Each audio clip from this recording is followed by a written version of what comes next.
Well, every time you win, you feel good at the end of it. That's what you're trying to do, and we got that done. I did think we had to grind it out, which was not a shock. I mean, that football team, San Diego State, they're physical. They're going to run the ball. They got some good players, challenging scheme on defense, and created some problems at times offensively, especially early for us.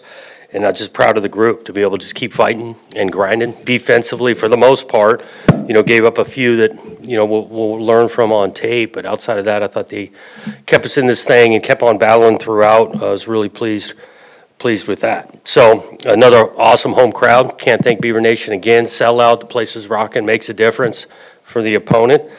And so it feels good to finish non-conference play 3-0. After winning pretty one-sided the last couple weeks, do you feel like this was a game you guys kind of needed the way it played out, or is that overrated? No, I think our guys know these games are going to get more and more difficult. They're going to be closer, tighter throughout, not just for one half type thing. So I was proud of these guys. They kept on battling. We're scrapping out there, back and forth, chipping away. It's 3-0, it's 6-0, a long time of the, one possession game. So we know that type of game is coming, and today was kind of like that. In regard to the passing game, DJ's been pretty accurate so far this season. Today, it was a struggle for quite a while. How much of that was his passes? How much of the receivers just not being able to get separation? Yeah, there was a combination of a few things. I think, there's a couple of throws that he can make that were not as accurate as we'd like. There's a couple times we were not on the same page, route running wise, thinking he was going to break out, he breaks in, that kind of thing. Again, it gives some credit to San Diego State. That scheme is not easy. The way they changed looks pre-snap, post-snap, and so they made it hard.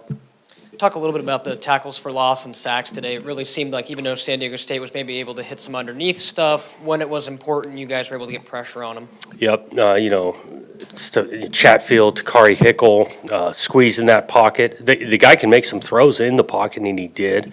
But yeah, we, for the most part, contained him to escape in the pocket, hit some underneath stuff that hurt us at times, but was pleased at the line of scrimmage on defense. Speaking of the opposing DB core, they, gave you guys a little bit of trouble again, and they were, of course, coming into this game one of the best DB cores in the nation, 6 picks, heading into this one, 8 picks now in total. I think 10 turnovers in total through 4 games for them. Now, what sort of challenges do you feel like they gave you offensively, and what did you kind of see?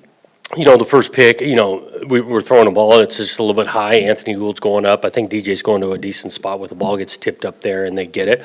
And then ultimately on the second one to Silas, we're actually wanting that coverage. We want man on man. We want to throw it back across the field.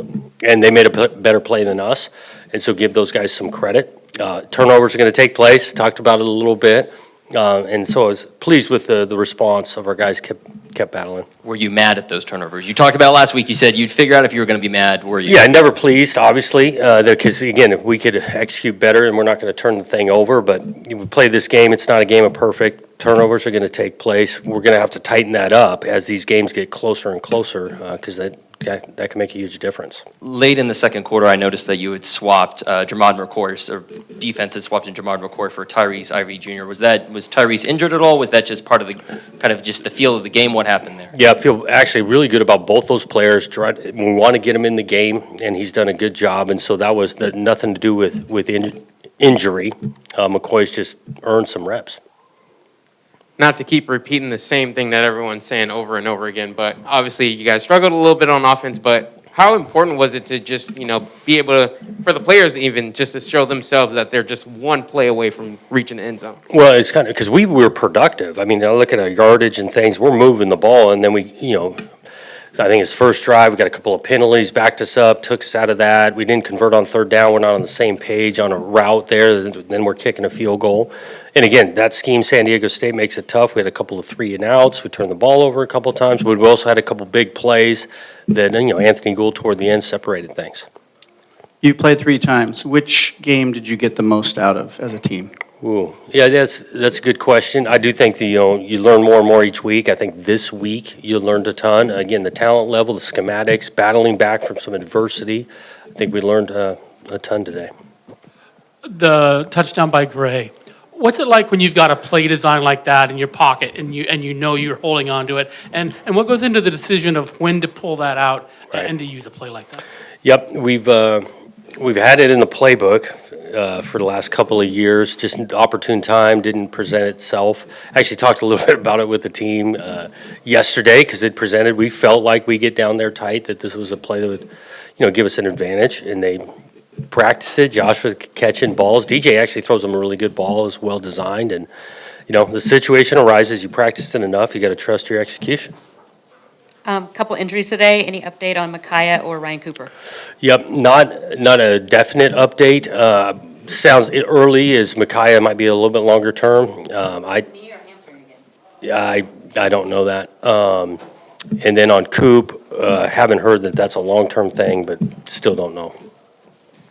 You've made a big emphasis this year on wanting to get explosive plays. Is that one thing that you take out of this game that you feel pretty good about? Because there was 5 or 6 pretty explosive plays with Gould on top of that. Yeah, with Gould, I think Damian's can be explosive. Velling has a sweet catch, good throw by DJ to separate things. We got to be able to complement that. I just think in general, whether it's us, any offense, the ability to, create 20, 30-yard gains, it's hard to go 10, 12, 14 plays and execute the whole time without kind of hurting yourself or dropping a ball or penalty there. So it's vitally important. How important, obviously, you mentioned, not happy with offensive output, but how important is it that, your defense, you can really hang your hat on that and they can keep you in the game even when they're not even forcing turnovers, just playing good defense? Yeah, they played, like I said, for the majority of the game, played really good defense, getting off the field, pressuring the quarterbacks. The run game in general, pretty solid. Did have a couple plays that we gave away in the second half that we got to tighten up because those will really hurt us. I do think they dropped a couple of balls that, those are caught. That'll hurt us. And but overall, defensively, obviously, give up whatever it was, 9 points. You'll take that. Coach, 3-0, obviously non-conference. You guys head into Pac-12 play next week against Washington State. We've seen how good this Cougars team can be. What do you think you guys are most going to have to improve upon over the next 7 days to get ready for a tough team in a tough crowd in Pullman? Yeah. Potentially very important game for you guys this season. Yeah, I just think it's important. We're improving each week. The more and more tape we put out there, whoever we're playing next, we got to take a step and improve, know some of our flaws, some of the things that we got to get better at moving forward. That'll be a challenge. I haven't looked at those guys much at all, but it starts Pac-12 play. I know conference realignment has been a discussion over the last couple of months. Knowing that you guys and Washington State are the last two that are going to be a part of the Pac-12, at least as we know it right now, do you find it at all ironic that the first game of the Pac-12 season, you guys are going against Washington State again, the two last members of the Pac-12 facing off against each other in the first game of Pac-12 competition? No, I haven't put a lot of thought into it. The schedule is what it is. Knew we were going to play them every year because we were, on the schedule. But we're looking forward to it, trying to digest this one, and then we'll move forward. Thanks, guys.